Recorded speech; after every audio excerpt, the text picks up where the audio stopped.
The last election cycle demonstrated the power of women coming together to create change. Black women, Pan-Asian women, Latin American women, white suburban women, and Jewish women too. Collectively, we are mighty. We've started something big, and now we need more women to understand what it takes to run for elected office at every level and what it takes to flip a district blue. Some of you may remember a time when we were young and our parents used to tell us to not sit too close to the TV. Well, tonight we invite you to sit close and learn. These three women trusted themselves to do what others said couldn't be done. Each of them exercised their political clout and flipped a district, but they didn't do it alone. Each of them was win-list endorsed for their campaigns. Our discussion tonight will be hosted by Melita Easters, the founder and chief executive of Georgia's Win List, Women in Numbers. Melita's vision was to create a way to empower Georgia's women with the political acumen, not just to run, but to win. Here's a clue to the insight Melita had in 1999. It takes women in numbers. Since its beginning, Georgia Win List has trained more than 2,100 women with their leadership training programs. More than 15 graduates of the year-long program hold elected office, and dozens more have attended one-day training programs and gone on to win office. Many have said that the secret to our statewide Democratic victories depends on the power of relational voting, one person inspiring another to register and to vote. But winning takes more than just voters. It takes a candidate who is willing to trust herself to take on the challenge to run. Tonight, we will ask the question, are you that candidate? And if not you, do you know who she is? Is it your daughter, your sister, your mother, your neighbor, your friend? We are looking for the avatars of tonight's three superstars and asking the question, what does it take to win? Who better to tell us than the women who did just that? JDWS was founded in 2012 with the goal of encouraging Jewish women to step up to become difference makers in our state. We believed in the Talmudic teaching that silence is assent, and we could be silent no more. Our goal was to rally Jewish women and women at large to become advocates for the best interests of Georgians. There is simply no better way to do that than to consider taking on the challenge of elected office. And with that, I'm going to turn tonight's program over to Melita Easters to facilitate our discussion and guide us through the secrets of what it takes, not just to run, but to win. Melita? Thank you. Thank you so much, Valerie. And thank you to all the members of JDWS for asking me to participate in this program. Tonight's panelists will review Georgia's current political landscape and how it is shaping up for 2022, what it takes to run for office, and alternatives for public service. By the way, for our Georgia audience, the language in some questions may seem to cover topics you are familiar with, but we are setting the context for those joining us from out of state. We began with Senator Jen Jordan, an attorney representing SD6, which includes portions of Cobb and North Fulton counties in the Northern Arc metro Atlanta suburbs. For more than 2 decades, these neighborhoods were thought of as ruby red Republican. Senator Jordan's 2017 special election victory flipped a seat in removing the Georgia GOP's Senate majority. This win for Jen foreshadowed the defeat of more than a dozen other suburban Republican incumbents in 2018. Senator Jordan, when you announced plans to run for Georgia Attorney General in mid-April, you cited the power of possibility, which inspired the name for tonight's program. What gives you hope for this election cycle?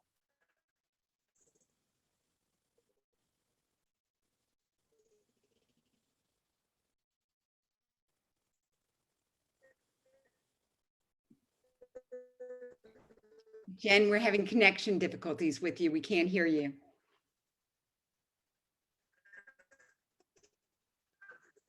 I'll try to call her. Well, why don't we skip on down to the next person. The first I'm here, 2017. Oh no. Okay, Right, Jen, I'm gonna. Okay. Go ahead, Jen.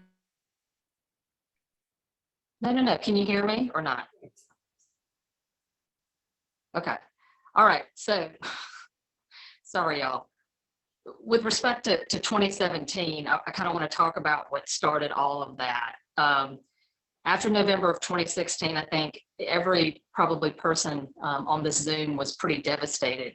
And so what I started to do is I really started to recruit other women to run, in part because I lived in a Republican district, so it didn't seem to make sense for me. But a few months after Trump won, I lost a case in the Georgia Supreme Court dealing with an 18-year-old who was sexually assaulted. And I'm not going to go into the details, but we eventually lost that case. And I remember thinking when I was arguing it in front of just all men that they had no clue what this young woman had gone through and exactly how she had suffered and how it affected them. And so at that point, I decided it wasn't enough anymore just to be a good lawyer or to do the right thing, that we actually had to start kind of stepping up. And if I was going to preach to other women that they needed to run, then I kind of needed to live by that. So I decided to run for state senate, and people told me I was crazy. They said it was drawn to be a 58-59% performing Republican district. It had been held by Hunter Hill, who was known as a very conservative Republican. And you know what? I just said, whatever, it doesn't matter anymore. It doesn't matter. It's like people have not had a choice. We aren't talking about the issues that we all care about, gun safety, women, children, families, all the things that we care about. Nobody was talking about, and nobody seemed to be pushing. And I really felt kind of in my gut that if we started talking about that, and showing people what we would do if we were elected, that we could win. And we did.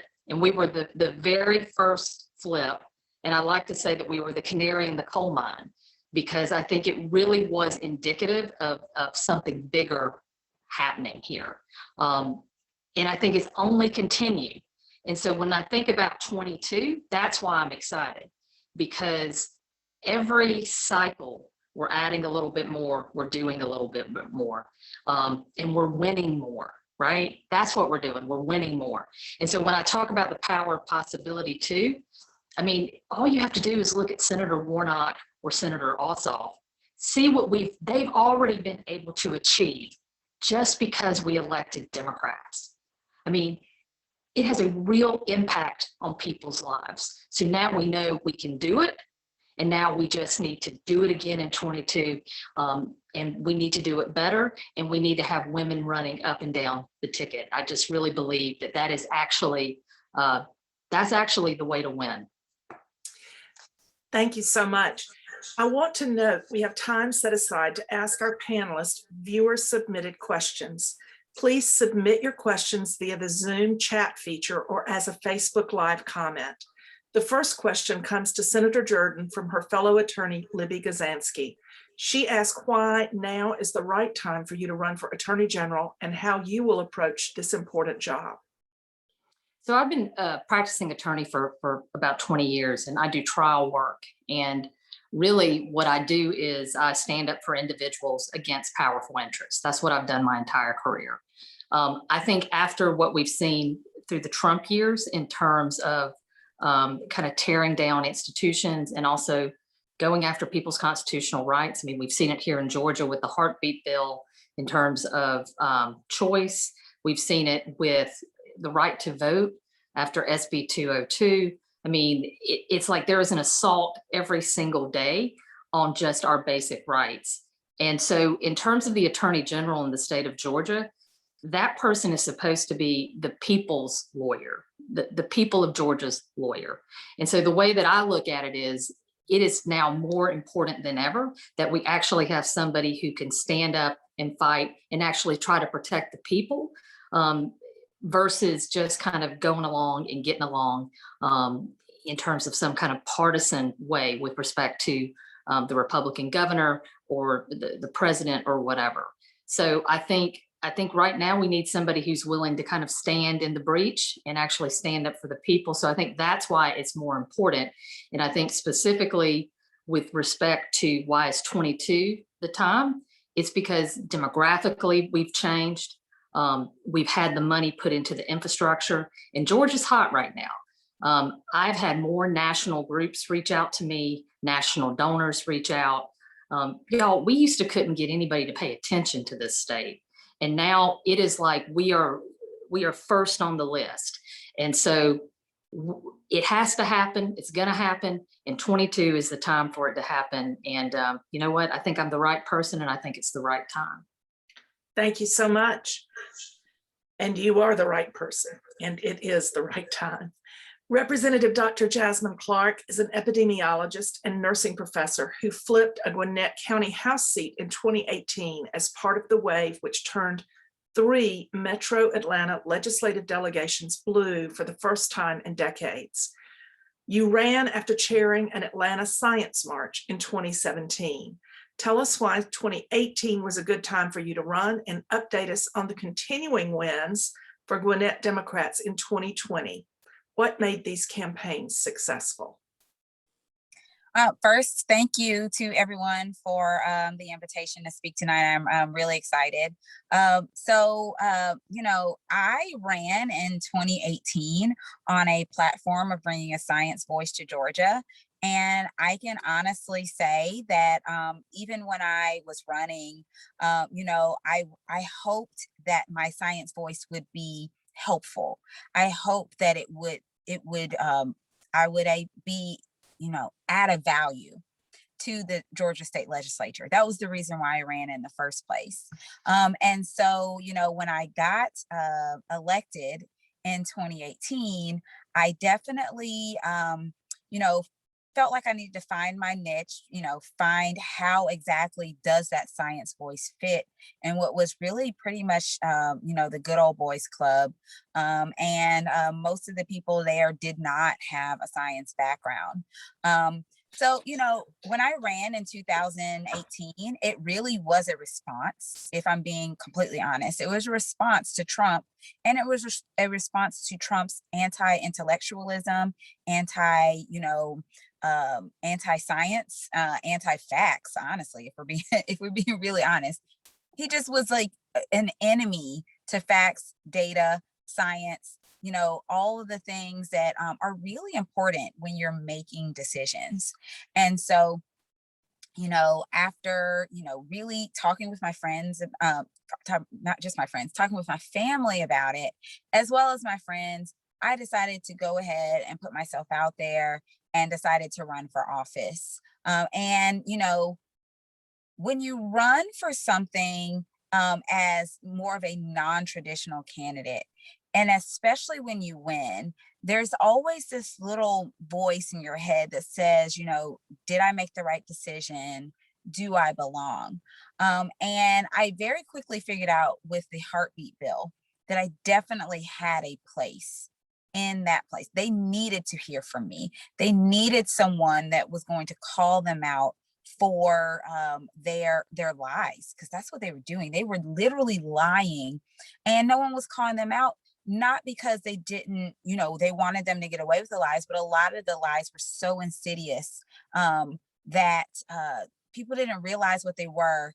But the way I was trained in the sciences, the way I read papers, the way I read through things, I caught a couple of those lies. And so after that, that was kind of a defining moment to me where I realized I was not the oddball out. I was more of a missing link. And so that's why I was really excited when in 2020, even more people with STEM backgrounds decided to run for office. Yes, we need that. We need those science voices. I don't want to be the only one. And now I have Rebecca Mitchell, and I also have Michelle Owl there. So, you know, now we're getting more and more of those STEM voices, those science voices in the room. Diversity of thought and diversity of background and diversity of perspectives is a good thing in a healthy legislature, because it just offers more perspectives. And so that's why I'm really glad that more people are deciding to run. And, you know, if anyone here on this call is thinking about it and you're thinking, well, I don't really know if I could contribute because, you know, I'm not a lawyer, or I'm not, you know, there is a place for lawyers. We definitely need our lawyers. I lean on the lawyers in the legislature all the time, but there is also a place for other different types of mindsets and thought processes. And so women should not feel like they don't belong. You know, just grab your seat, pull it up to the table, because your voice is important. Thank you. Now to Representative Shay Roberts. The maps demonstrating the shift of Romney 2012 votes to Biden 2020 votes in your district have become a social media sensation because of the very dramatic flip from pink and red to shades of blue. When you ran in 2018, you nearly defeated an incumbent Republican. Thankfully, you kept on campaigning and won in 2020. What encouraged you to run initially and to persist following the 2018 loss for your win in 2020?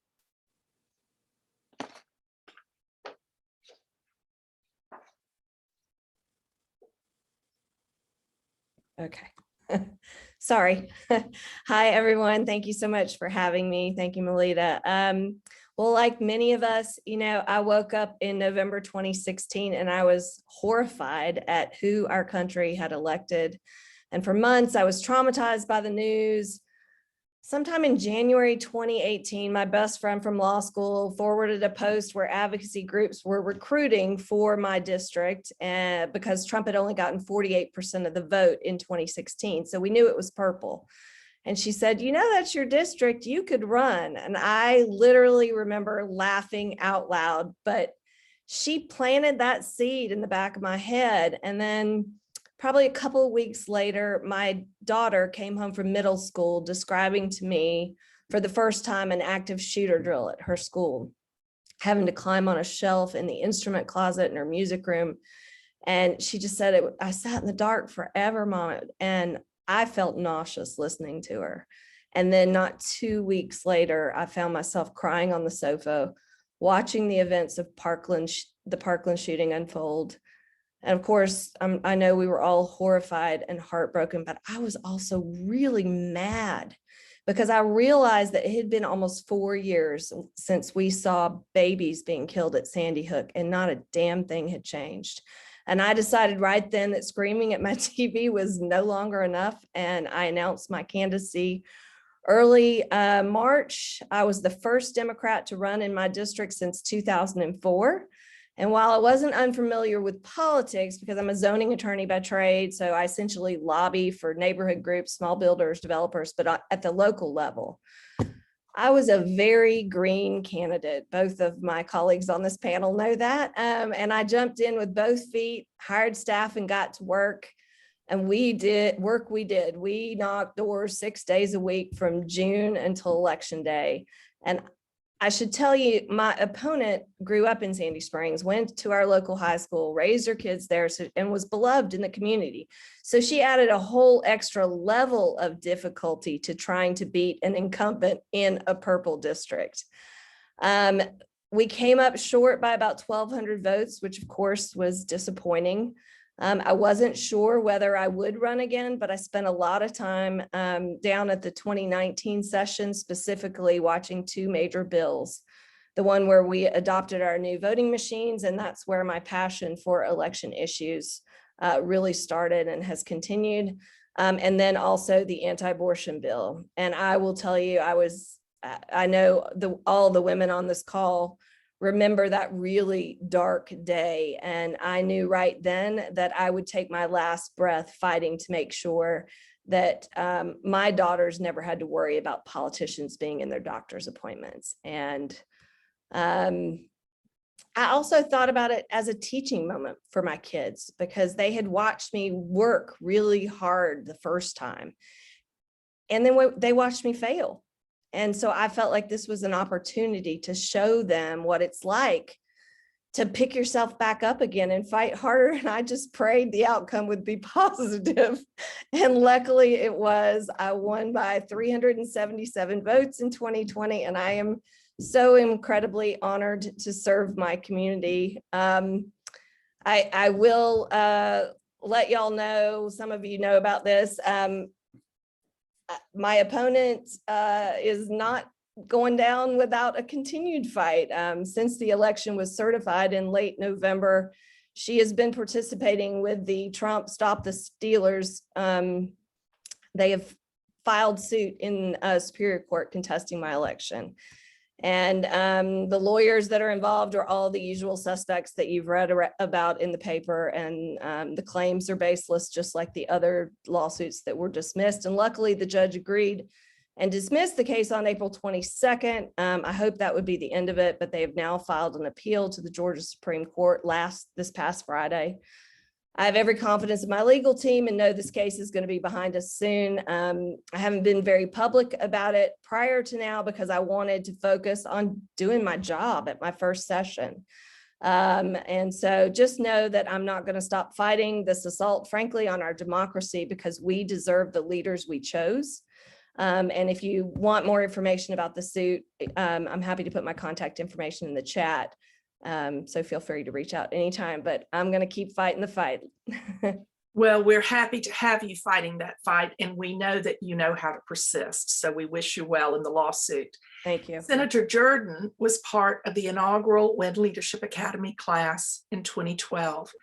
The class also included Congresswoman Nikema Williams, who is now chair of the Democratic Party of Georgia and president of her congressional freshman class. Senator Jordan, tell us about the various training programs you participated in to prepare for your state Senate campaign. And then also, you ran 5 years after that WLA class. What factors led you to determine it was time to run and helped you decide the Senate was where you wanted to serve?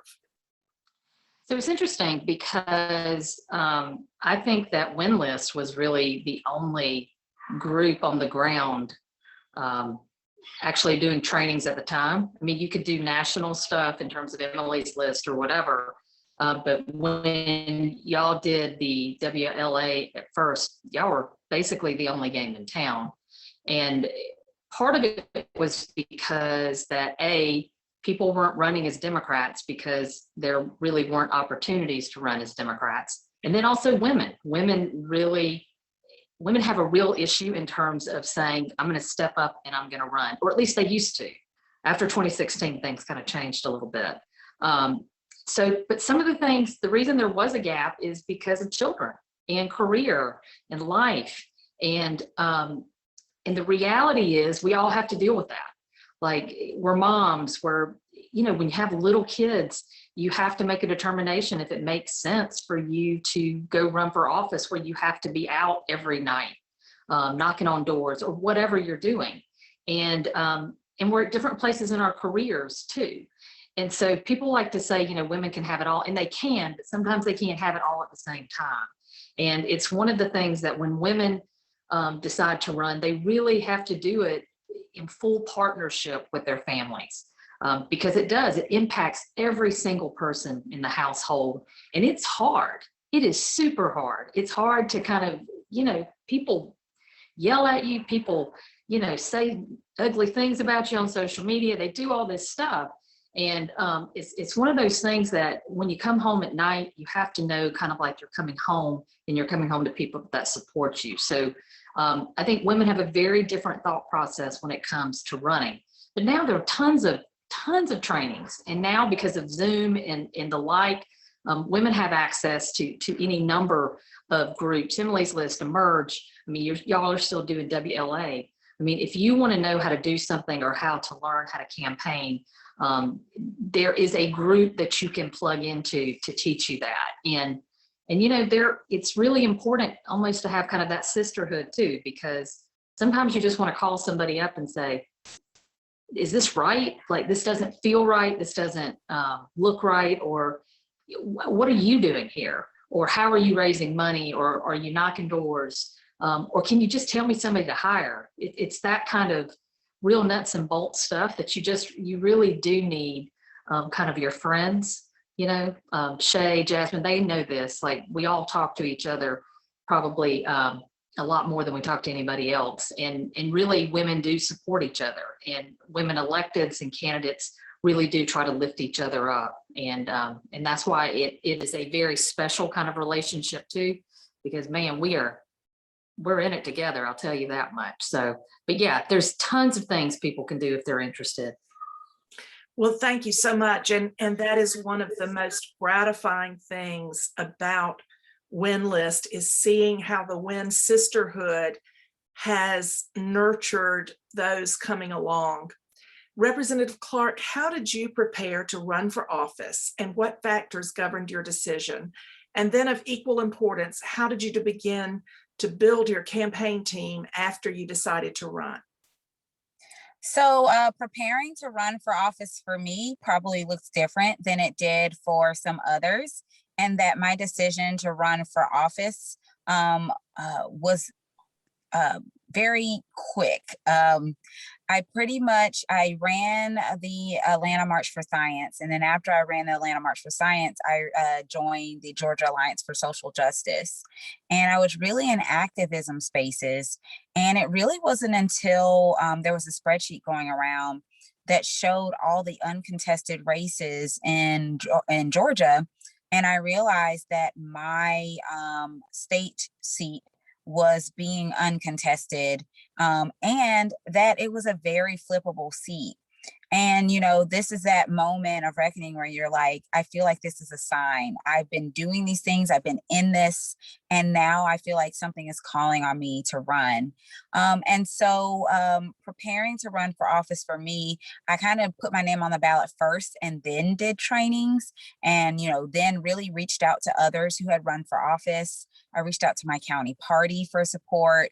I reached out to the Democratic Party for support, just, trying to get guidance on what to do, how to do it.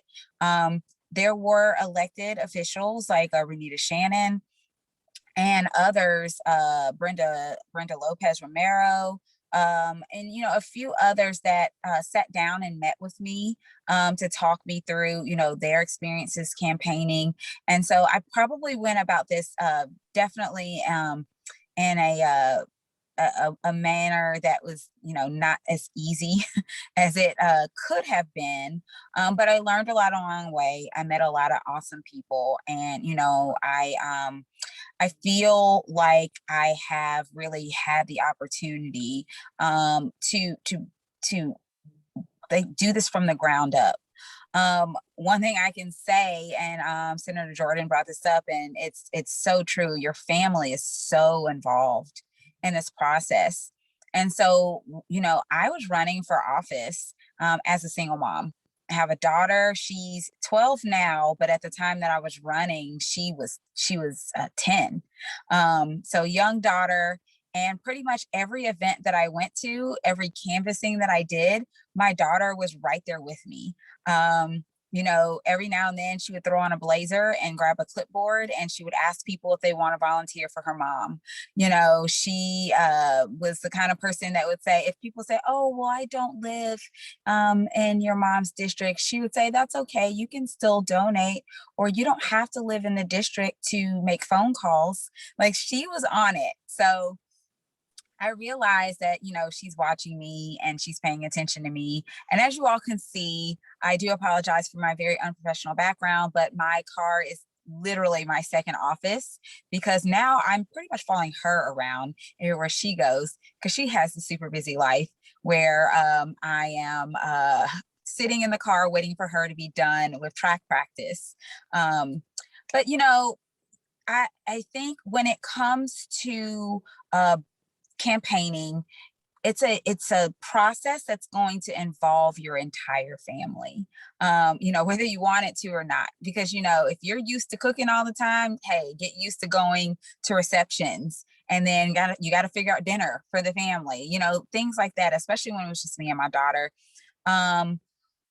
As far as building my campaign team, again, that was another thing that I kind of did from scratch. And I really leaned on others to give me referrals for people. But I also had people in my community that just said, I want to be a part of your team because I have been waiting for a Democrat to step up and run. And I think that you're awesome. And I want to help you win. And so, you know, a mixture of referrals and then just people who asked, you know, how can I help you? Really helped me to build my campaign team in 2018. And then in 2020, you know, the same thing, except I had a lot more people. Once you win, it definitely becomes a lot easier for people to want to join your team. And so then I was more making choices at that point. So, you know, running for office, you know, it was the right time. And, you know, I probably should have done One List Academy, but in the end, I am still glad that I did it, even if I kind of took a, you know, a different path than some others. Thank you. We're glad you did it too. Representative Roberts, what might you add regarding training and the factors to consider when deciding whether to run? And then let's also have you share what it is like to run a campaign and flip a seat. Okay, did I mute this time? So as far as adding about training, I kind of was in the same boat as Jasmine in that I jumped in very last minute and was very green, and the timing was kind of off for Win List. I was just trying to get my feet underneath me and, you know, find staff and figure out what I was doing. And I think I'd missed the deadline. And so my first round, I didn't do any training. And then my second round, I actually got encouraged by someone in the community to do one of the DLCC trainings, and I traveled to Florida. So I would definitely recommend to anyone thinking about running. There are so many resources out there, but Win List is fantastic. Go to one or more trainings because I really do think they help. They help you figure out how to, you know, do your stump speech and give you information on what you need to do on social media and just messaging, fundraising, all kinds of things that if you're new to this or you haven't worked on a campaign, it can seem kind of like a foreign language. And so I would highly recommend that. And then as to my campaign, you know, running a campaign varies depending on whether you're running in an already Democratic district versus me running in and Jasmine and Jen running in a purple district and trying to flip a seat. But I will say one universal thing that is required of any district is knocking doors and talking to voters. That was my favorite part. I love knocking doors. And so in 2018, like I said, we were knocking 6 days a week, couple hours on the weeknights and typically 3 to 4 hours on Saturdays. Obviously in 2020, COVID forced us to the phone, so it was a little different. But contact with voters is the number one thing that you can do in winning local and state leg races. Specifically, I mean, fundraising is important to all campaigns, but to flip a seat, that is probably equally or more important than knocking doors. And I will tell you that making fundraising calls was one of the hardest things for me. I had less time in 2018, but I raised about $75,000 in my district. That was not enough. In fact, my good friend and Senator Jen, fellow panelist here, had me over for wine after the 2019 session when I told her I was going to give it another shot. And she was very direct. And she said, don't bother unless you're going to raise at least $200,000. And so I thought long and hard about it and just decided that I needed to change my mindset about fundraising to treat it like a business. You know, I was blessed to be able to have a couple of volunteer call time managers, one of which is on this call, who is Leslie Mullis. She is super uber and awesome volunteer. And so she would take notes while I was on the calls. She would be my cheerleader. She would encourage me and she would hold me accountable, which is the big one. And so I actually broke records in fundraising. I raised $320,000 in 2020, which allowed me to match my opponent mailer for mailer. I think I might have sent more. I sent 8. Same with digital ads. And in my district, TV is extremely expensive, and I was even able to match her with TV ads. So not all districts require that level of fundraising, but that was what it took to flip my seat and get over that finish line that we had worked so hard for. So those are the two key things: is talking to voters and fundraising are really the two most important things. Thank you so much. Senator Jordan, what are the differences between running for a House seat and a Senate seat? And because you're running statewide now, your Senate seat becomes an open seat. And why are open seats such an attractive opportunity for a campaign? So in terms of the House and the Senate, really, it's actually harder to run for a Senate seat, and there's no upside to it.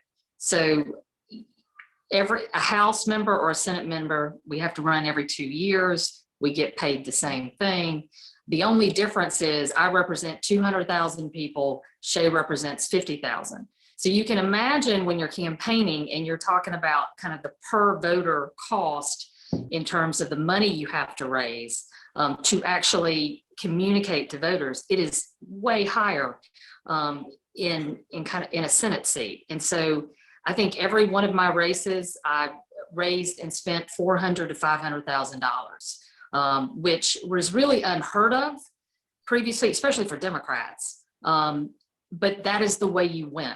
I mean, you have to raise the money, because if you don't have the money, you can't message. You can be the best candidate in the world. You can be amazing, the smartest, the best.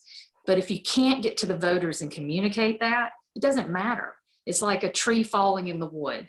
So fundraising is super hard.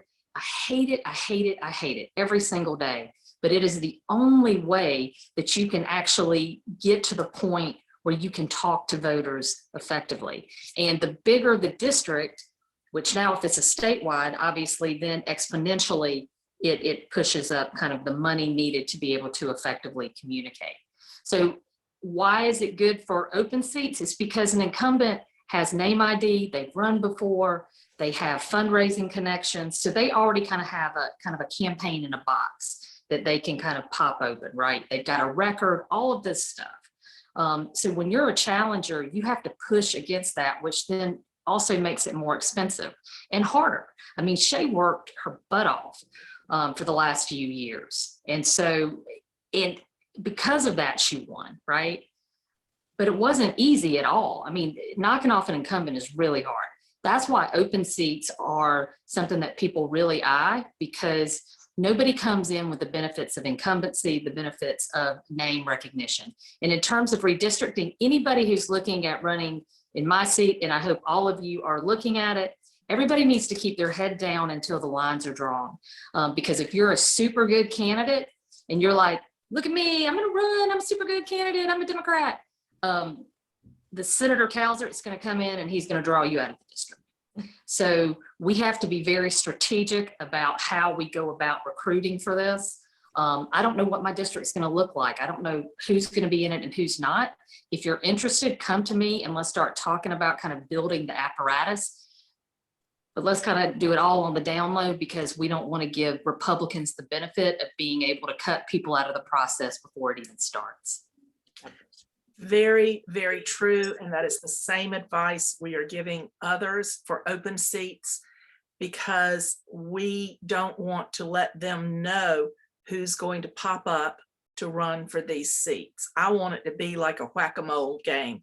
They just won't know where our good women are going to pop up to run from. Let's shift the topic just a bit based on an inquiry from Alice Wortham.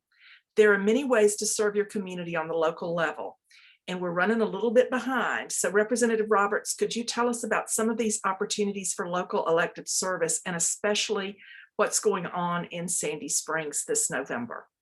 Oh my goodness, there are so many opportunities for folks to run and serve our communities, and we need good qualified candidates, particularly women, please, in every single race. I mean, y'all, Georgia is the largest state east of the Mississippi. It's now the 8th most populous state in the nation with 10.7 million people.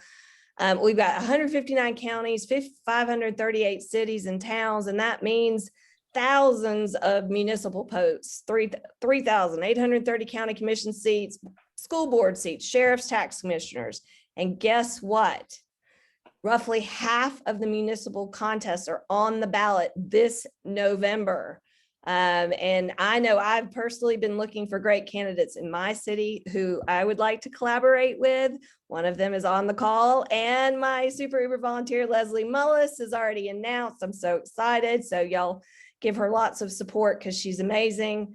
But if you're aspiring for higher office, city council races are a great place, as a great stepping stone. Terry Nulowitz served 10 years on Smyrna City Council and was mayor pro tem, and then she ran unopposed in one of those open seats in 2017, which doesn't happen as often these days. But so this is a great place to start, right? And in Sandy Springs in particular, we elect our mayor and all 6 council members this fall. Qualifying is August 16th to the 20th. But like I said, some candidates are already beginning to announce, which is awesome.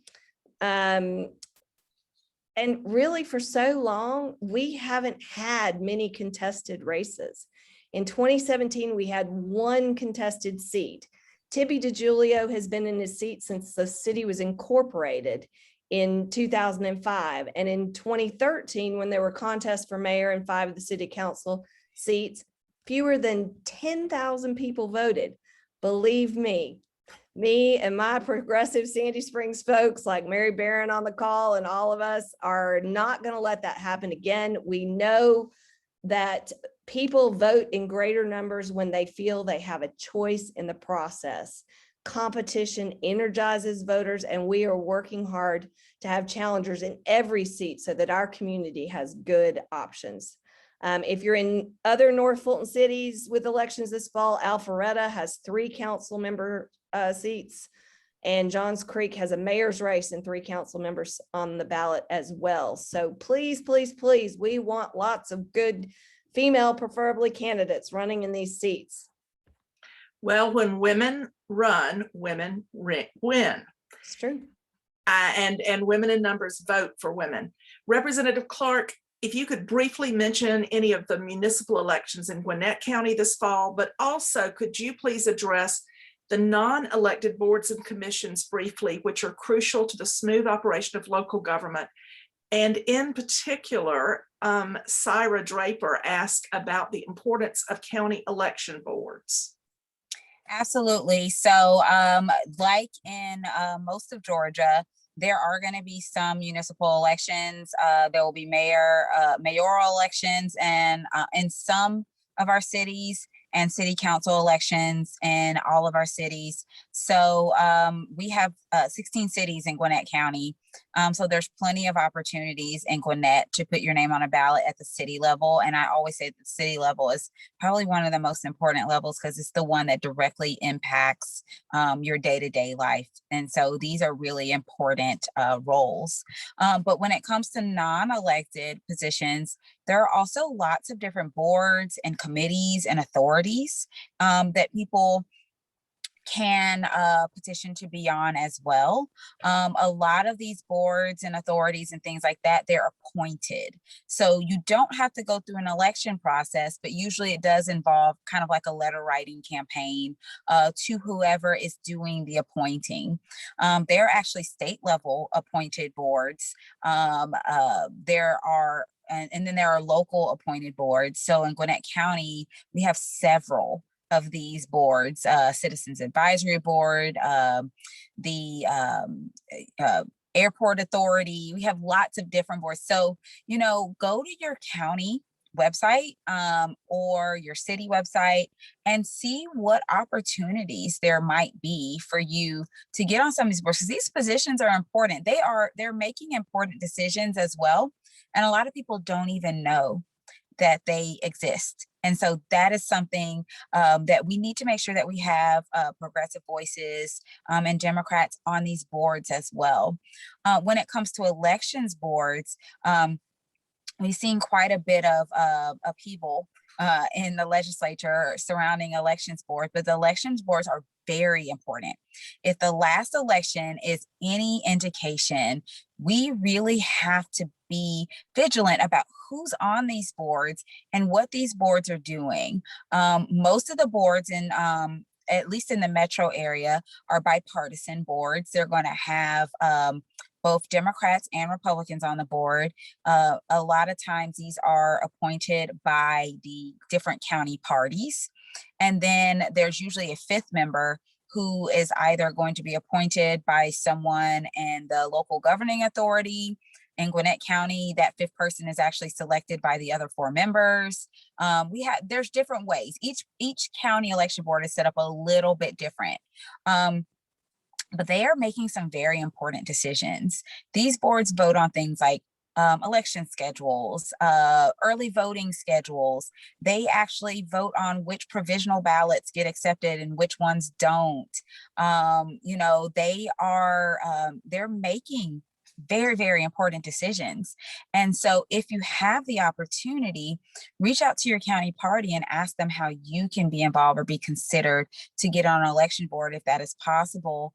And then also, even if you can't be on the board, it's really important to actually get the schedule and attend those meetings. They take public comment, and it's good to just know what they are doing, know where the money is being spent, know how the people on the board is voting, because the next election, if you think this last election was something, the next election is not going to be any better. It's probably going to be worse. And now with SB 202 signed into law, we have to be very, very hyper vigilant about what's going on at our local county election boards. So that's a great question, Sarah, because it really is something that we need to pay attention to.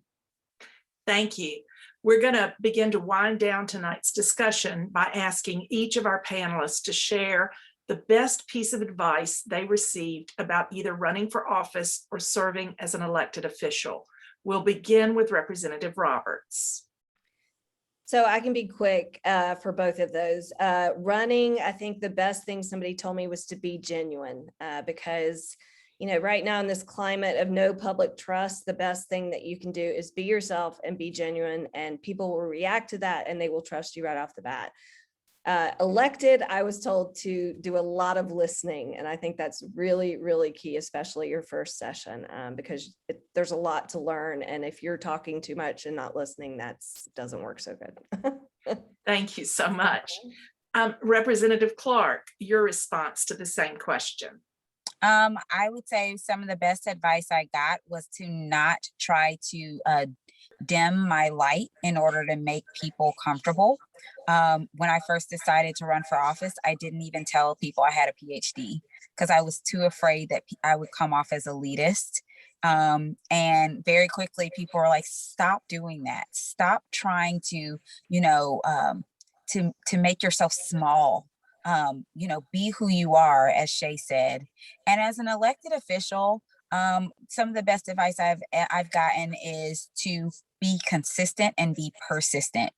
It's very likely you will not get a whole bunch of wins all at once in the very beginning. You're going to have to keep at it, and you're going to have to keep going.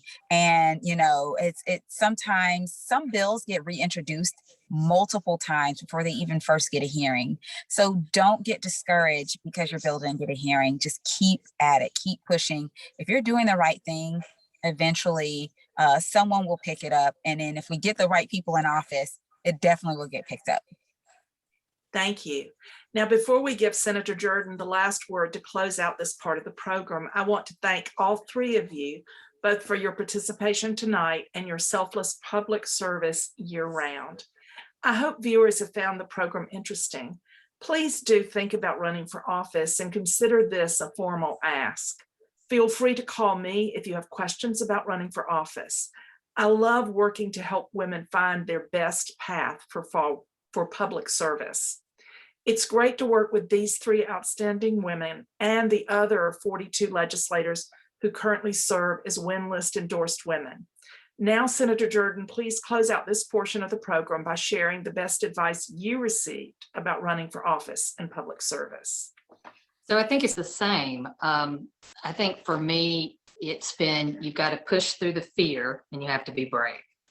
And it's hard. Listen, I've been in the courtroom for years, and I thought, I had misogyny down, like, right. When I walked into that Senate chamber, it almost like knocked me out. I was like, whoa, is this 1950? It's been hard, but every year when we get more women elected, Shay and Jasmine, every year we add another woman, things are changing just a little bit, right? And so I think that's why this program is so important. Every single woman on this Zoom could run for office and probably should. And it's one of those things you always say, no, not me. And you get kind of, you get afraid and you think I can't do it, or what if I lose? And it's like, you know what? You're never going to win if you don't put yourself out there. So look, when women run, they win. And when they win, they govern differently. They're more effective. They listen to their constituents. They work harder. And so that's why it's not just that I want Democrats to get elected. I want Democratic women.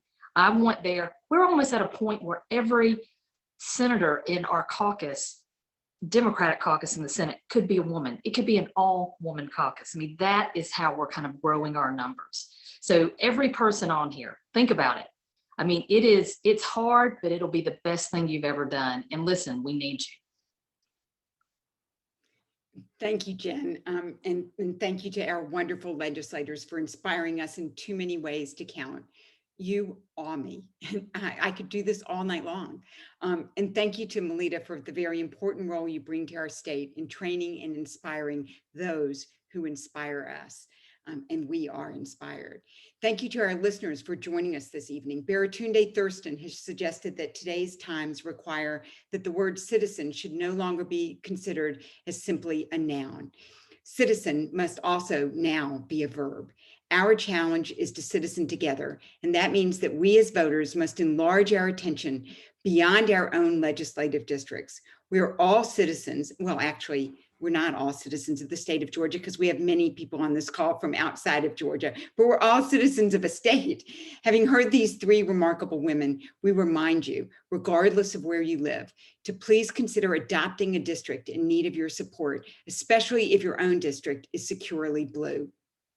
As we said earlier, it takes more than just a great candidate to flip a district. It takes concerned citizens just like you, sharing the common goal of wanting to bring new and creative thinkers to the job of elected office. Our choices are simple. Either we run ourselves or we support other women who are doing that for us. The moment to decide which of those roles is a better fit for us is right now. Thank you again to everyone for sharing your evening with us. I think we did the impossible. We finished on time, even though we started late. Goodbye, everyone.